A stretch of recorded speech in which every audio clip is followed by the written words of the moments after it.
Tinapay mula sa langit. A daily morning devotion with CRC family.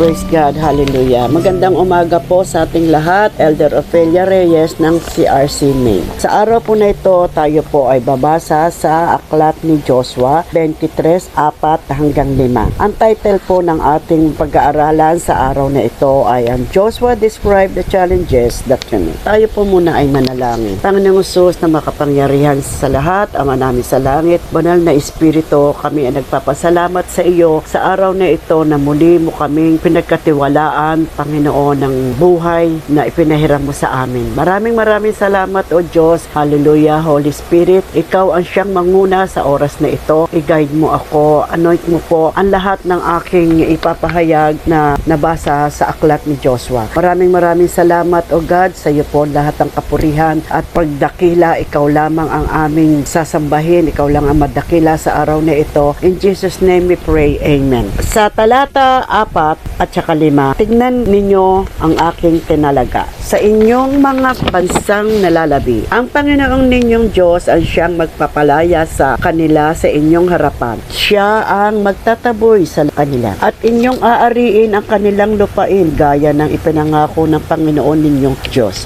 Bilang introduction po, sabi, sa Joshua 23, si Joshua ay matanda na at malapit ng pumanaw. Tinipon niya ang mga pinuno ng Israel upang ipaalala ang isang mahalagang katotohanan, ang kanilang mga tagumpay ay dahil sa kanilang sariling lakas, kundi sa Panginoon. May mga punto po rito. Sabi po sa una, ang Diyos ay tapat sa kanyang mga pangako. Ipinaalala ni Joshua sa bayan na sinimulan ng Diyos ang pagtupad sa kanyang pangako. Nahati na ang lupain at tiyak ang tagumpay kahit may mga bansang natitira pa. Ipinakita nito ang mga pangako ng Diyos ay maaring nasa proseso pa. Ngunit hindi kailanman nabibigo. At ang punto pangalawa, labanan ay sa Panginoon. Malinaw na sinasabi sa talata 5, ang Panginoon ninyong Diyos ang siyang magpapalaya sa kanila. Hindi umaasa ang Israel sa kanilang lakas, kakayanan o bilang ang Diyos mismo ang nakipaglaban para sa kanila. Ganon din sa atin ngayon. Ang ating mga pagsubok, maging ito man ay spiritual, emosyonal o pisikal, ay hindi natin hinaharap ang mag-isa. Ang Diyos ang nakikipaglaban para sa atin. Ang pangatlong puntos ay, ang Diyos ay nauuna sa kanyang bayan. Hindi lamang tagumpay ang ipinangako ng Diyos, kundi pati ang kanyang presensya. Siya ang nauuna at naghahanda ng daan. Kapag tayo ay lumalakad sa pagsunod at pananampalataya, inaayos ng Diyos ang daan kahit hindi pa natin ito nakikita. Ikaapat po, ang ating bahagi ay magtiwala at sumunod. Bagamat ang Diyos ang nakikipaglaban, tinawag pa rin ang bayan na manatiling tapat sa Kanya. Ang tagumpay ay dumarating kapag ang pananampalataya at pagsunod ay magkasama. Maaring hindi natin kontrolado ang resulta, ngunit maaari nating piliin ang manatiling tapat at matapang para sa Panginoon. So bilang conclusion po, ang mensahe ni Joshua ay mensahe rin ng Diyos para sa atin ngayon. Huwag kang matakot sa mga hamon na hinaharap. Sa Diyos na nangako ay siya rin Diyos na nakikipaglaban para sa iyo. Kung ang Diyos ay kakampi natin, walang kaaway, hadlang o pagsubok ang makakahadlang sa kanyang kalooban. Tayo lang ay susunod sa Panginoon sa lahat ng kanyang pinag-uutos. Hindi po tayo mangangamba at ang pagtitiwala natin ay nasa kanya lamang. Maraming salamat po, Panginoon, sa mensahe na to na aming napag-aralan sa umagang ito. Nawa ay naunawaan po namin ito at lahat ng nakikinig, Panginoon. Maraming salamat po sa iyo. Sa iyo po ang lahat ng ito. In Jesus' name we pray. Amen.